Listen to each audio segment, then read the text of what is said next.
नमस्कार दर्शकों, मैं आरएस अग्निहोत्री आप सबका स्वागत करता हूं। दर्शकों, आज हम बात करेंगे अप्रैल 2023 वृश्चिक राशि वालों के लिए कैसा रहेगा। कौन कौन से ग्रहों का राशि परिवर्तन होगा, ग्रहों की राशि परिवर्तन से कौन से क्षेत्रों में क्या बदलाव देखने को मिलेगा।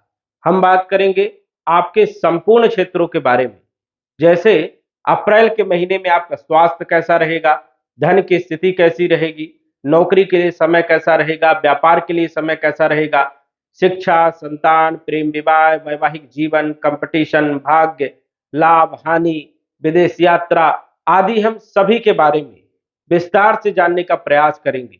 तो आइए जानते हैं। सबसे पहले यह समझिए कि यह फलादेश चंद्र राशि पर आधारित है। नाम राशि के आधार पर भी जान सकते हैं और लग्न राशि के आधार पर भी आप जान सकते हैं। तो सबसे पहले हम बात करेंगे अप्रैल के महीने में ग्रहों की स्थिति के बारे में। अप्रैल के महीने में 3 ग्रहों का राशि परिवर्तन होगा। शुक्र जो है 6 अप्रैल को मेष राशि को छोड़ करके छठे भाव को छोड़कर सप्तम भाव में अपनी स्वयं की राशि में मालव्य राजयोग बनाएंगे, जबरदस्त लाभ देने का काम करेंगे। सूर्य 14 अप्रैल से मेष राशि में छठे भाव में चले जाएंगे, ये भी जबरदस्त लाभ देने का काम करेंगे। और गुरु जो है 22 अप्रैल से मेष राशि में गोचर करेंगे, तो ये यहाँ पर मिले जुले फल देने का काम करेंगे। तो ये 3 ग्रहों का राशि परिवर्तन होगा। शनि आपके चौथे भाव में ही विराजमान रहेंगे सस नामक राजयोग बना करके। गुरु और सूर्य का राशि परिवर्तन होगा, छठे भाव में ये गोचर करने वाले हैं। राहु आपके छठे भाव में ही गोचर करेंगे। शुक्र जो है सप्तम भाव में गोचर करने वाले हैं 6 अप्रैल से। मंगल आपके अष्टम भाव में गोचर करेंगे और केतु आपके 12वें भाव में गोचर करेंगे। अब हम जान लेते हैं कि ये ग्रह आपके ऊपर अप्रैल के महीने में क्या प्रभाव डालने वाले हैं। हम बात कर रहे हैं वृश्चिक राशि वालों के बारे में, और वृश्चिक राशि के स्वामी होते हैं मंगल। मंगल जो है 8 नंबर राशि वृश्चिक राशि और 1 नंबर राशि मेष राशि, दोनों के ही स्वामी हैं। मंगल लगन के भी स्वामी है और छठे भाव के भी स्वामी है आपकी गोचर कुंडली में, और ये अष्टम भाव में गोचर कर रहे हैं। ये यहाँ पर अच्छे फल नहीं देते। लग्नेश जब छठे, 8वें, 12वें भाव में गोचर करे तो नुकसान करता है, हानि करता है। तो लगन के ये मालिक है, स्वास्थ्य में कहीं ना कहीं समस्या पैदा करने का काम करेंगे। लेकिन ये विपरीत परिवर्तन राजयोग में भी है। छठे, 8वें, 12वें के मालिक यदि छठे, 8वें, 12वें भाव में ही गोचर करे तो ये विपरीत परिवर्तन राजयोग बनता है। तो इस कारण से ये विपरीत परिवर्तन राजयोग में रहेंगे, तो विशेष रूप से ना ही ज्यादा लाभ देने का काम करेंगे और ना ही ये नुकसान करने का काम करेंगे। तो मंगल जो है अष्टम भाव में अच्छे फल नहीं देते हैं, लेकिन विपरीत परिवर्तन राजयोग में है तो फिर भी जो है हल्के फुल्के अच्छे परिणाम देखने को मिलेंगे। लेकिन अष्टम भाव में जब भी मंगल गोचर करता है तो कहीं न कहीं चोट चपेट लगने की संभावनाएं होती हैं, दुर्घटनाएं होने की संभावनाएं बनती है और कहीं न कहीं विवाद होता है। ससुराल पक्ष से भी विवाद हो सकता है, मनमुटाव हो सकता है, उग्रवाणी हो सकती है, गलत तरीके से धन आ सकता है। कहीं न कहीं जो है यहाँ पर मंगल स्थिति को थोड़ा-सा खराब करने का काम करता है। तो मंगल यदि देखा जाए तो मिले-जुले फल आपको देने का काम करेगा, धन भी देगा, गलत तरीके से धन देने का काम करेगा, गुप्त धन भी दे सकता है। शत्रु जो है आपके बढ़ सकते हैं क्योंकि ये शत्रु का भी मालिक है। हालाँकि शत्रु आपका कुछ नहीं कर पाएँगे, लेकिन फिर भी शत्रु को बढ़ाने का काम करेंगे। और हल्की-फुल्की चोट-चपेट लगने की भी संभावनाएँ अप्रैल के महीने में बन सकती है। इस कारण से सावधानी बरतने की आपको ज़रूरत रहेगी। यात्राएँ यदि आप करते हैं तो बड़ी यात्राएँ ना करें, छोटी-मोटी यात्राएँ आप कर सकते हैं क्योंकि यात्राओं के लिए भी समय अच्छा नहीं है। इसके बाद यदि हम बात करें आपके धन के बारे में, तो अप्रैल के महीने में धन की स्थिति जो है, गुरु आपके पंचम भाव में विराजमान रहेंगे, धन के मालिक हैं और पंचमेश भी हैं अपनी ही राशि में, मीन राशि में विराजमान रहेंगे। यहाँ पर अच्छे फल देते हैं और लगभग 1 वर्ष से गुरु आपको अच्छे ही फल देते आ रहे हैं। लेकिन अब जो है अप्रैल के महीने में 1 अप्रैल से गुरु अस्त हो जाएंगे, सूर्य से अस्त हो जाएंगे, तो विशेष रूप से गुरु भी उतने अच्छे फल नहीं देने का काम करेंगे। और गुरु जो है राशि परिवर्तन करेंगे 22 अप्रैल 2023 को, छठे भाव में गोचर करेंगे, तो यहाँ पर भी अच्छे फल नहीं देने का काम करते हैं, मिले जुले फल देने का काम करते हैं, मेहनत करवाते हैं, संघर्ष करवाते हैं, उसके बाद फल देते हैं। और ये सूर्य के साथ अस्त भी रहेंगे, निर्बल भी रहेंगे, इस कारण से गुरु के अच्छे परिणाम देखने को नहीं मिलेंगे।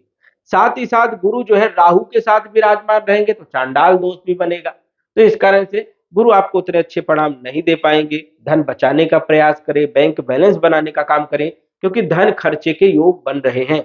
ऋण आप ले सकते हो, किसी से कर्जा भी ले सकते हो, ऐसी संभावनाएं बन रही है।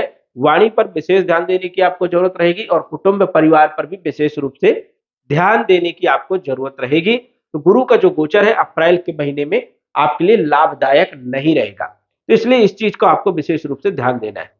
उसके बाद यदि हम बात करें आपके पराक्रम भाव के मालिक के बारे में, तृतीय भाव के मालिक शनि है, चतुर्थ भाव के मालिक शनि है और शनि सस नामक राजयोग बना रहे हैं। वैसे तो वृश्चिक राशि वालों की ढैया चल रही है, क्योंकि शनि जब भी राशि से चौथे भाव में गोचर करे या आठवें भाव में गोचर करे तो ऐसे में शनि की ढैया लगती है। तो शनि की ढैया आपके ऊपर चल रही है, लेकिन ये शनि आपको नुकसान नहीं करेगा, क्योंकि सस नामक राजयोग में है। सस नामक राजयोग में है, अपनी राशि में विराजमान है। इस कारण से वृश्चिक राशि वालों को शनि की ढैया ज्यादा परेशान नहीं करेगी। भूमि आप खरीद सकते हो, प्रॉपर्टी आप खरीद सकते हो, मकान का निर्माण का काम चालू कर सकते हो, वाहन खरीद सकते हो, ऐसे योग आपकी कुंडली में बन रहे हैं। बल पराक्रम में वृद्धि करने का काम करेंगे, कम्युनिकेशन के क्षेत्रों में लाभ देने का काम करेंगे। और यदि आप लेबर से जुड़े हुए काम करते हैं, लेबर कास्ट से जुड़े हुए काम करते हैं, या कोई फर्म में काम करते हैं, कोई आपकी कंपनी है, या मशीनरी से जुड़े हुए काम, या IT sector, engineering field, networking से जुड़ा हुआ काम करते हैं, ट्रांसपोर्ट का काम करते हैं, तो लाभ देखने को जरूर मिलेगा। तो ऐसी स्थितियां यहाँ पर बन रही है।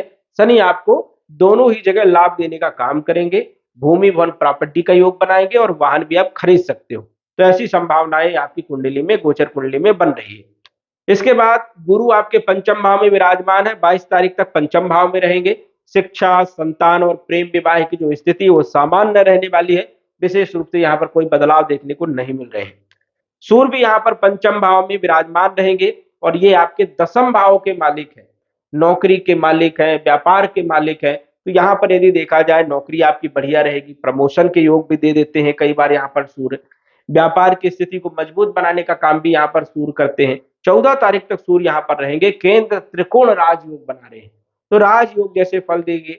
राजनीति में सफलता दिलाने का काम, सरकार पक्ष से कुछ लाभ जो है आपको मिल सकता है, ऐसी संभावनाएं बनती है। 14 तारीख के बाद सूर्य आपके छठे भाव में उच्च राशि में गोचर करेंगे, तो यहाँ पर जबरदस्त लाभ देने का काम करेंगे, लेकिन राहु के साथ सूर्य ग्रहण भी बनाएंगे। इस कारण से मिले जुले फल देखने को यहाँ पर मिलेंगे। लेकिन जब भी ग्रह उच्च का होता है तो राहु विशेष रूप से उतना बुरा प्रभाव नहीं डाल पाएगा। इस कारण से कंपटीशन में भी सफलता मिलेगी और नौकरी में, व्यापार में भी आपको सफलता देखने को मिलेगी। तो सूर्य की स्थिति दोनों ही जगह जो है अच्छी ही रहने वाली है विशेष रूप से। इसके बाद मंगल जो है आपके छठे भाव के मालिक है, विपरीत परिवर्तन राजयोग में है, शत्रुओं को भी परास्त करने का काम करेंगे, कंपटीशन में भी सफलता दिलाने का काम करेंगे। राहु छठे भाव में अच्छे माने जाते हैं, यहाँ पर ये जबरदस्त लाभ देने का काम करते हैं, रोगों को दूर करते हैं, ऋणों को समाप्त करते हैं, कंपटीशन में सफलता दिलाते हैं, कई बार अचानक धन प्राप्त करवाने का भी काम करते हैं। तो यहाँ पर राहु अच्छे फल देने का काम करते हैं। इसके बाद यदि हम बात करें आपके सप्तम भाव के मालिक के बारे में, सप्तम भाव के मालिक शुक्र हैं और शुक्र आपके 12वें भाव के भी मालिक हैं। वृषभ राशि, तुला राशि, 2 नंबर और 7 नंबर दोनों ही शुक्र के हैं और शुक्र छठे भाव में विराजमान है, छठे भाव में अच्छे फल देते हैं। लेकिन राहु के साथ ये विराजमान है, तो कहीं ना कहीं आपके मित्रों से, सगे संबंधियों से रिश्ते खराब हो सकते हैं। स्त्री वर्ग से कहीं ना कहीं समस्याएं पैदा हो सकती है, मनमुटाव की स्थिति बन सकती है, दाम्पत्य जीवन में समस्या देने का काम करेंगे। मार्च से लेकर के 6 अप्रैल तक, 6 अप्रैल के बाद शुक्र जो है आपको जबरदस्त लाभ देने का काम करेंगे, क्योंकि यहाँ पर मालव्य राजयोग बनाएंगे। पंच महापुरुष में से एक राजयोग बनेगा मालव्य राजयोग और एक राजयोग सस नामक राजयोग शनि बना रहे हैं।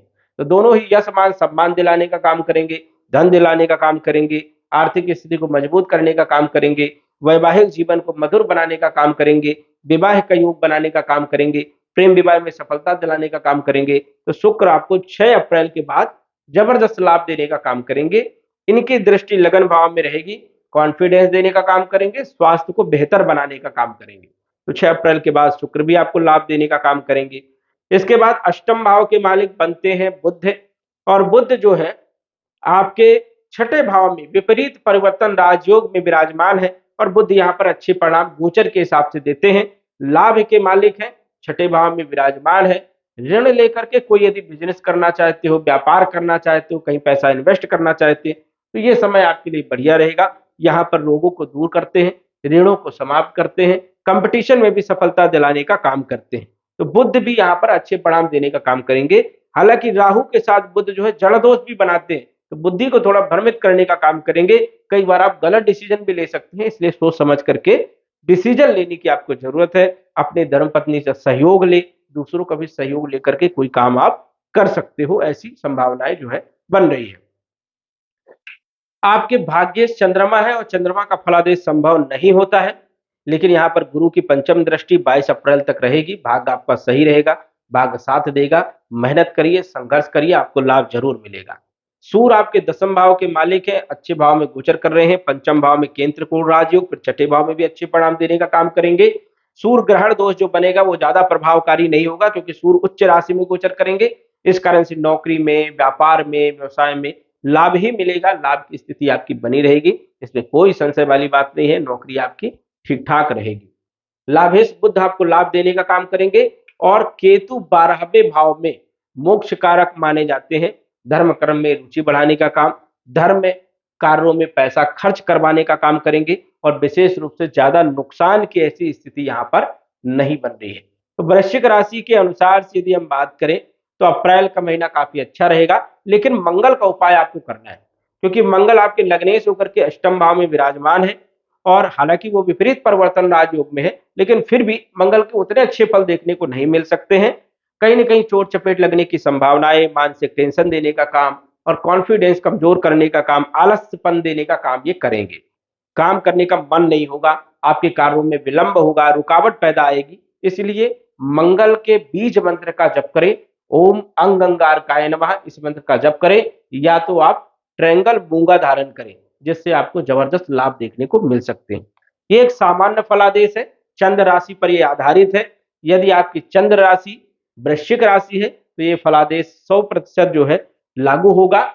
और भी देखना पड़ता है कुंडली में ग्रह की स्थिति कैसी है, दशाएं कैसी है, अंतर दशाएं कैसी हैं। यदि दशाएं और अंतर दशाएं आपकी अच्छी चल रही है तो आपको लाभ देखने को जरूर मिलेगा। तो दर्शकों, आज बस इतना ही। धन्यवाद। यदि आप अपनी कुंडली का विश्लेषण घर बैठे करवाना चाहते हैं तो दिए गए व्हाट्सएप नंबर से संपर्क करें। साधारण फीस जमा करके आप अपने कुंडली का विश्लेषण फोन के माध्यम से घर बैठे ही करवा सकते हैं और जान सकते हैं अपने भूत, भविष्य और वर्तमान के बारे में। धन्यवाद। WhatsApp number 94798939